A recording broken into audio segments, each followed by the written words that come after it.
4 new games join our top 10, including one game that jumped 46 spots to end the month on the list. All coming up as we count down the top 10 hottest games of November 2018.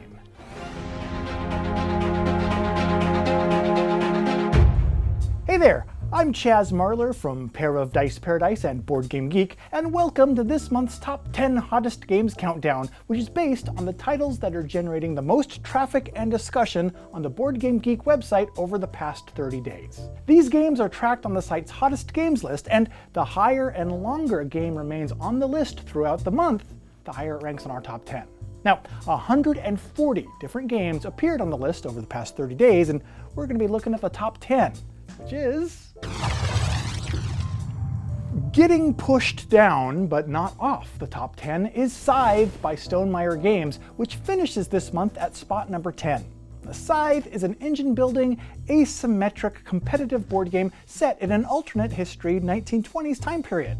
Now, one of the things that has kept Scythe in the top 10 so often is the frequency and quality of expansions and content that's been produced for the game since its initial release.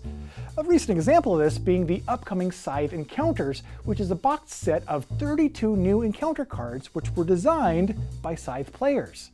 The Scythe Encounters add-on reaches retailers on December 7th, but reportedly, some customers who pre-ordered it from Stonemaier Games have already started to receive their copies. And that is pretty cool, but I don't know how widespread those pre-order pre-shipments are. So here's what I want to know.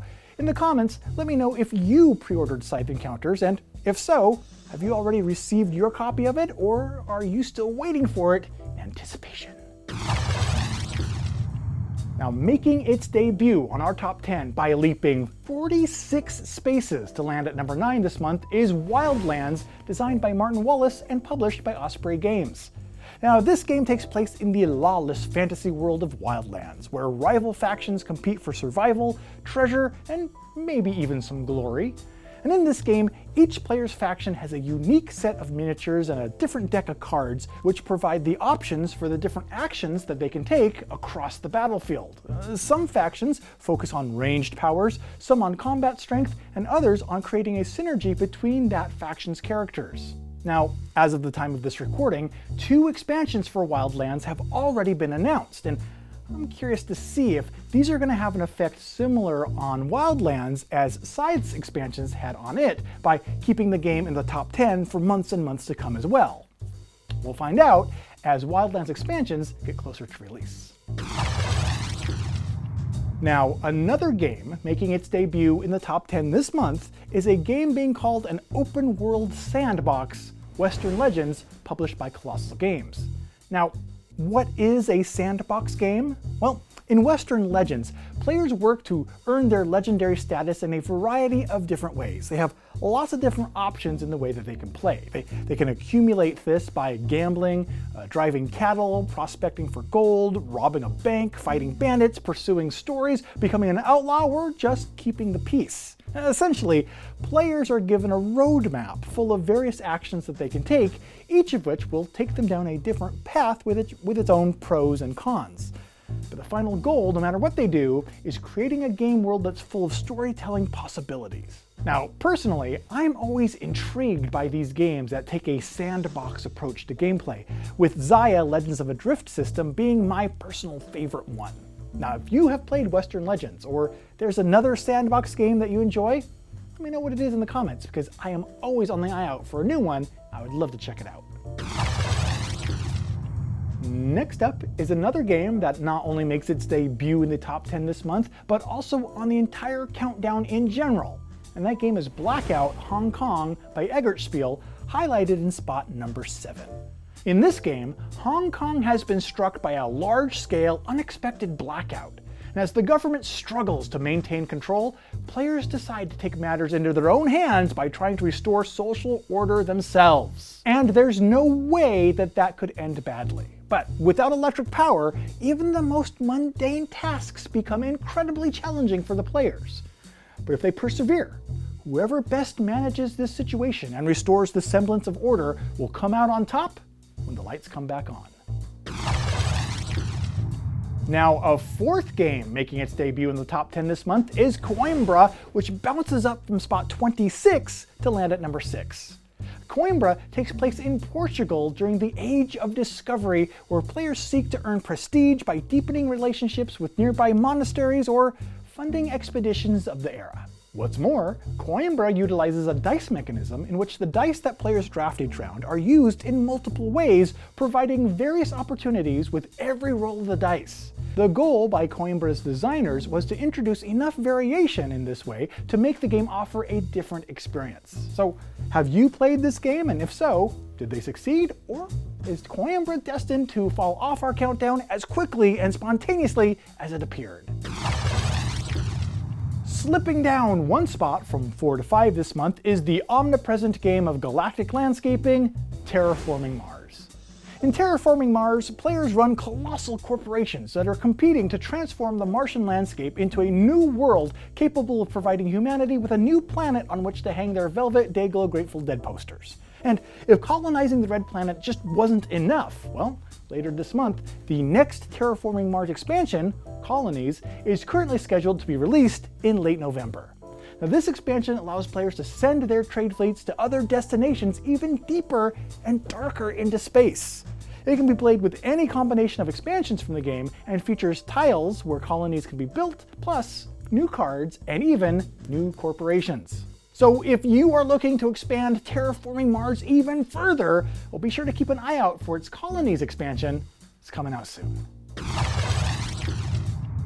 As mentioned at the top of this episode, the rankings of the games that appear in the top 10 are based on each individual game's total score over the course of the month. The higher on the list and longer on a list a game stays, the more points it accumulates and scores as its total for the month. Well, this month, there was a down-and-out battle between the next two games on our list, and in the end, only 3/100ths of a point separated the games battling between spots number 3 and number 4, with spot number 4 finally going to Root by Leader Games, in which 2 to 4 players battled for control of a vast wilderness.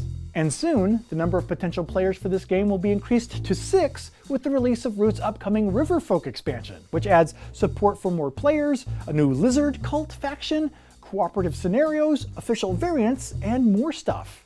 Now, Root's Riverfolk expansion is currently scheduled to be released in late November or early December, and we'll see if this gives Root a boost on the countdown when it becomes available to see if it can now get ahead of the next game on the list, which is...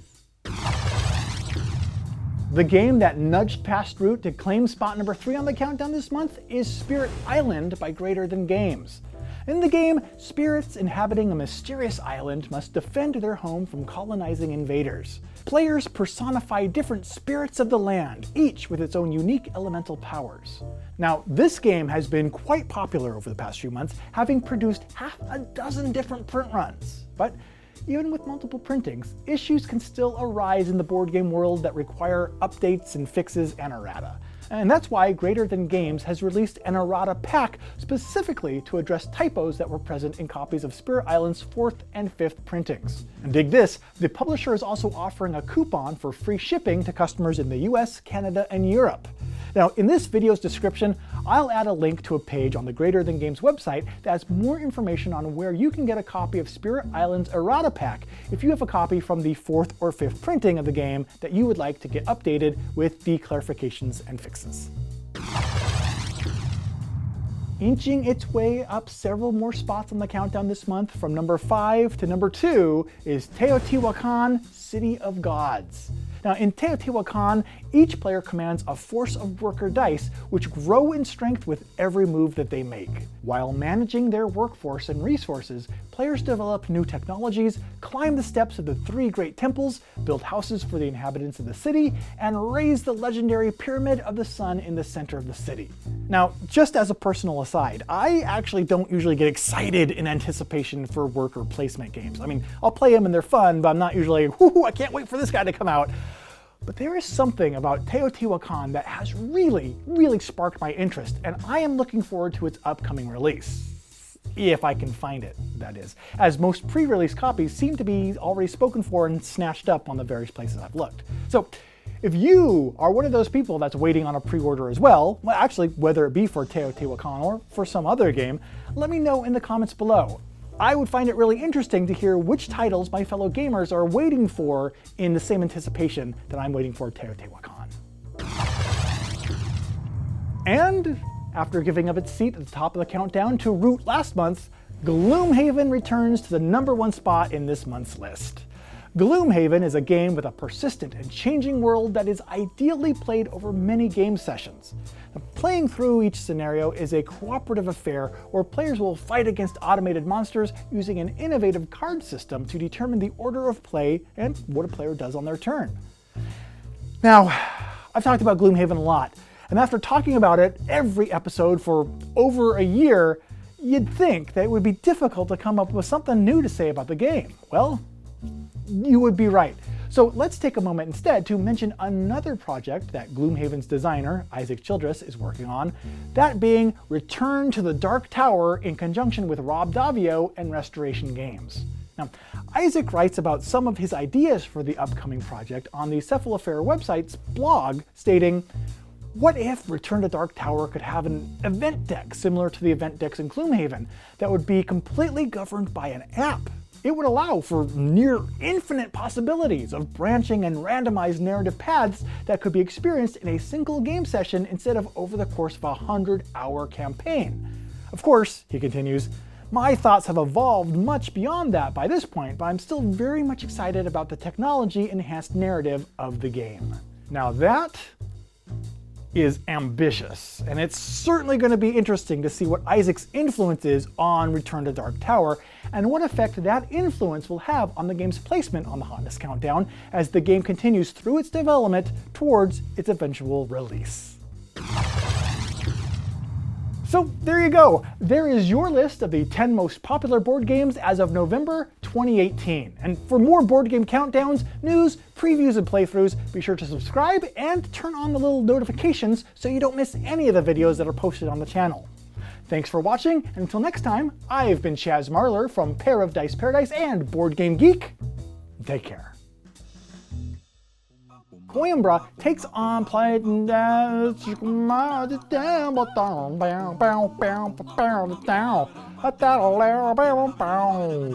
made an outtake, but I'd rather have done it right, so I don't have to do this again. Thank you.